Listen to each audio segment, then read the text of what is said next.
Yes guys, that's right. Today I have bought the brand new 2025 Costco Kirkland golf clubs. These are of course the Kirkland signature wedges, and the prices have actually gone up just a little bit from the previous Kirkland wedges. Now, I was a huge fan of those golf clubs. I think any brand that brings golf to you guys that's more affordable still performs pretty well. And to be honest, you can pick up the Big Daddy's barbecue sauce right at the side of it is going to be a winner. So today, let's test them both outside and inside and see exactly what you get when you go to Costco and buy these new wedges.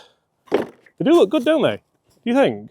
Guys, we've got Bobby behind the camera today. Bobby, how are you? Good weekend? Yeah. So we've been inside already with these to check for numbers, but I just want to put them in the bag and really see, to be honest, because I always think if you're going to spend big money, you don't mind spending big money on a driver, you don't mind spending big money on a 3-wood, maybe a hybrid, even your irons that you're going to use most of the time.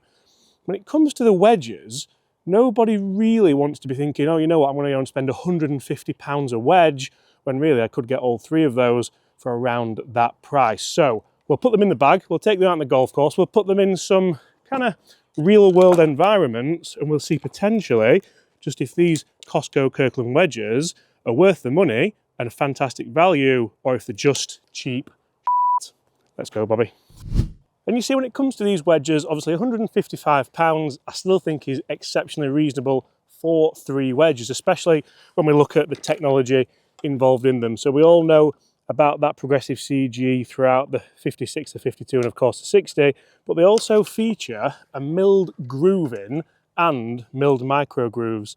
So when you start to look at the technology in these clubs now, we pretty much have a lot of the tech that people like Vokey, that people like TaylorMade, that people like Cleveland, who make the world's best wedges, do have in their clubs. But it's 3 for the price of 1. Now, if they had a sexier logo, rather than that Kirkland signature, if they just had, I don't know, some kind of person's signature, for example, and I've thought of that off the top of my head, and then I've realised that essentially that's what the Vokey logo is, that's what the Scotty Cameron logo is, and that's where people build trust throughout brands. Now, I'm not saying that the guys at Costco are potentially bad at marketing, because they're obviously not, they're obviously fantastic marketers, but if they were to have something just a little bit different than that branding, all the tech's in there, they're made from that carbon steel, we know that they're going to be pretty good performance-wise, and I know there with a urethane ball that sounds and feels wonderfully soft. Now, a lot of people think that Vokeys are forged and that they're the kind of creme de la creme and ultimate when it comes to feel. Vokeys are actually cast, so they're not forged, but they still manage to get them to feel nice and soft. So let's get a couple of balls out here and let's just see what kind of spin we can get with that lovely milled face and of course the milled micro grooves through that carbon forged steel.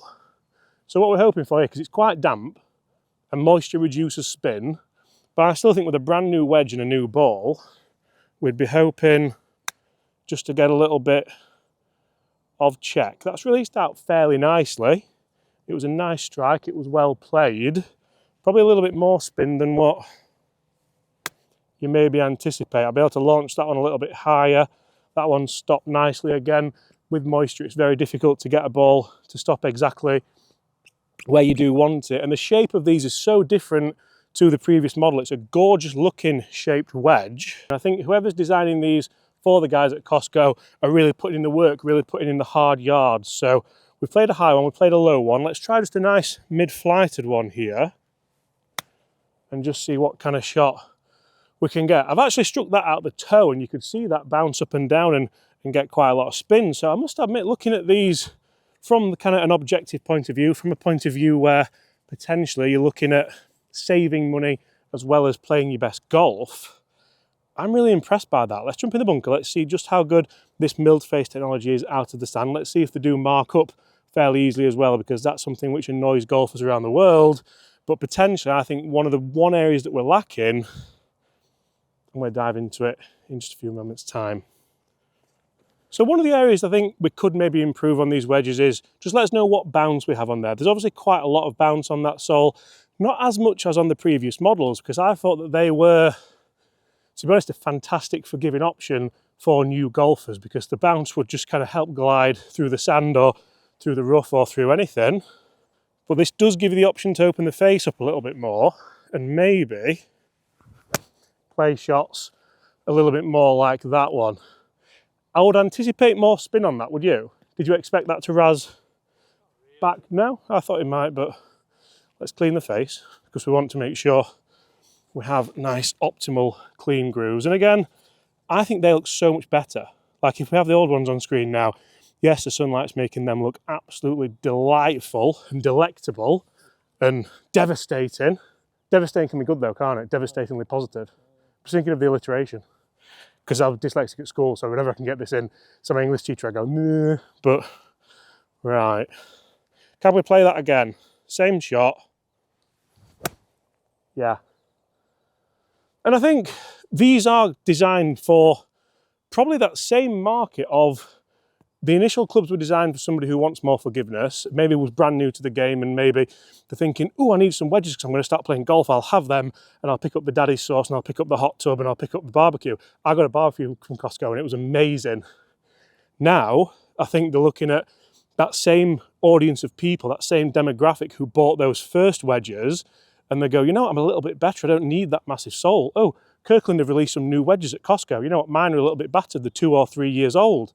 Simple in and out. And I bet a lot of the people who buy these had the first ones because the first ones were good, but they didn't last that long. Like I tested them quite a lot. And as you'll see in this video today in the studio, the old one looks a little bit battered, doesn't it, compared to the new ones. But I think if you're changing your wedges, I don't think there's many better on the market for this price, potentially, than these Costco Kirkland version 2 signature irons. They look so good, don't they? Irons, wedges, wedges, wedges. Sorry, wedges. Irons.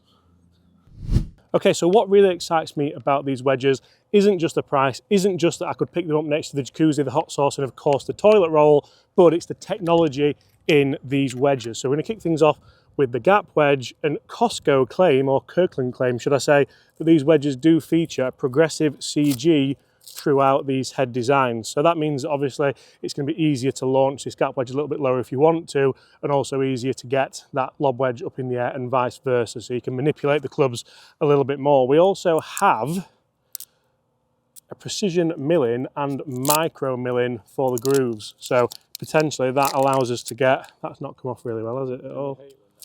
Yeah, just like that could have been so much easier, couldn't it? But it means that we're going to get a little bit more spin potentially around the greens, and especially from this kind of distance. And of course the looks, I think what they've done to make these wedges look so good shouldn't be kind of foreseen, because they look fantastic. They haven't got that huge sole on the bottom anymore, but they still have plenty of bounce. So what are they like? First hit with the gap wedge. It's a little bit moist, so I'm not anticipating too much spin, but we are hoping for some nice ball flights like that one. That felt fantastic, to be honest.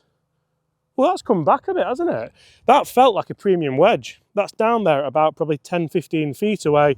And I always think with a club like this, if you can't tell how much a club costs, and we're going to clean these to make sure we get a nice fair test, then you're in the know, aren't you? We're going to talk a little bit later on about the branding, the logoing and things like that. And to be honest, one of the things that lets this down, and I'll touch on it later in the video, but the shaft and the grip. So the shaft, it's Kirkland Signature's own shaft. Is it made by anyone? I think the previous ones had True Temper on there, so have they kind of dumbed that down and gone cheaper in the shaft? And the grip, obviously, Kirkland Signature grip.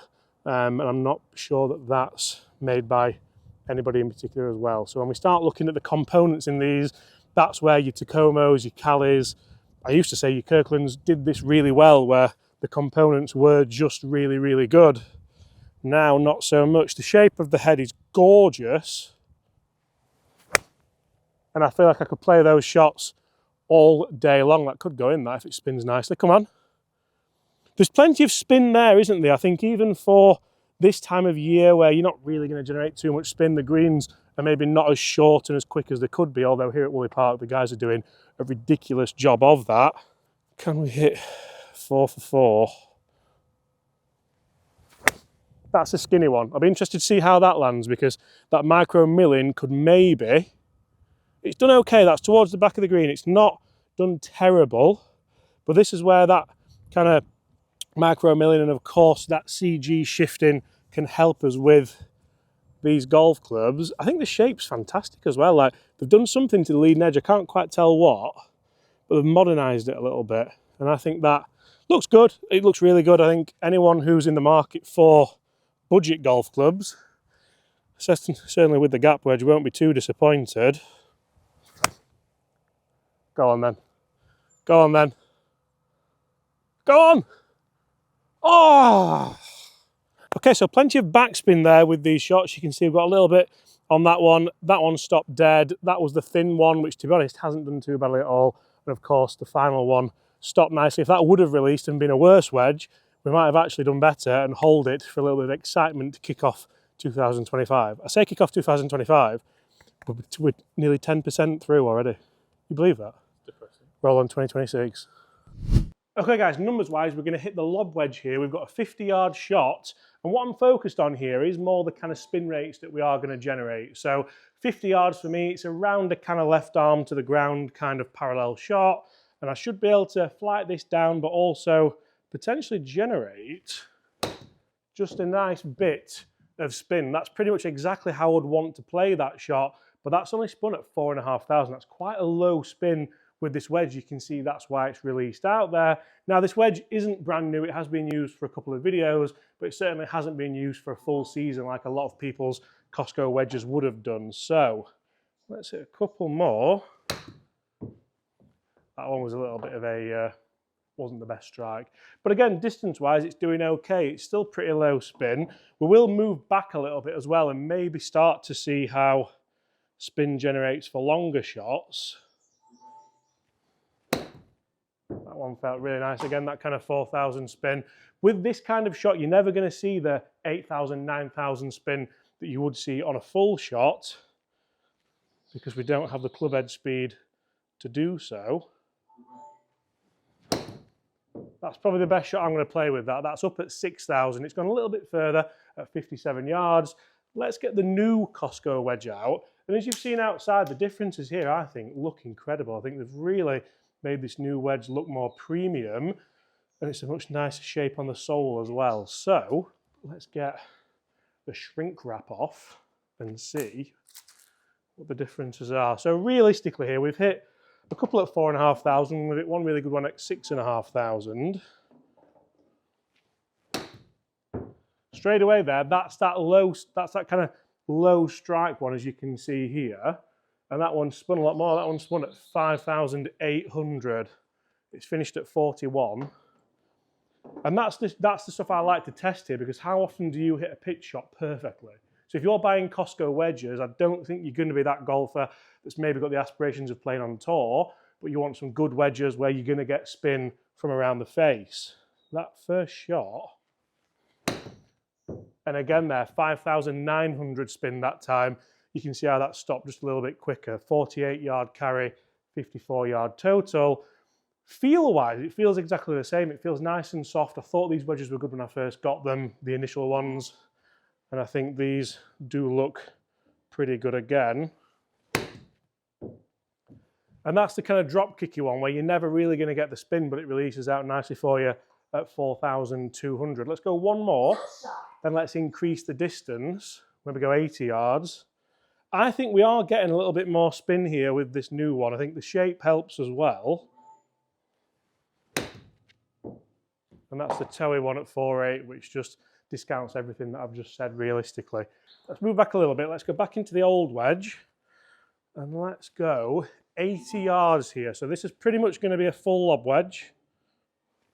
That felt really good. That's spinning at 8,000. It's going to be about on the number. Stop dead. 82 carry, 83 total. 8,200 with a lob wedge, pretty good. Like you can start seeing them get up into the tens of thousands with maybe a Vokey, but then maybe that's spinning too much and you can't control it. I really enjoyed that as a shot. 9,900 that time. That was struck a little bit higher up the face, but you can see what I mean there about it kind of robbing it of distance a little bit. You can see how that strike was much better than the previous one. I'll be surprised if we generate more spin with the new wedge, because 9,900 is like really, really high, realistically. 8,800 that time. And we are, realistically here, we're ripping the urethane off the ball there. That one dropped a little bit because I struck it a little bit out of the heel. And you can see that on the golf sand system as well. But now into the new wedge. Do I feel more confident here? I think I probably do a little bit. I think the shape is more inspiring. Well, that's dropped, that's 6,004. The distance is good, the distance is better. You can see it's released just a touch. But that spin has dropped, and that was a good strike. That was pretty as you want it in the face. We're peppering this flag. Can we even think about holing one?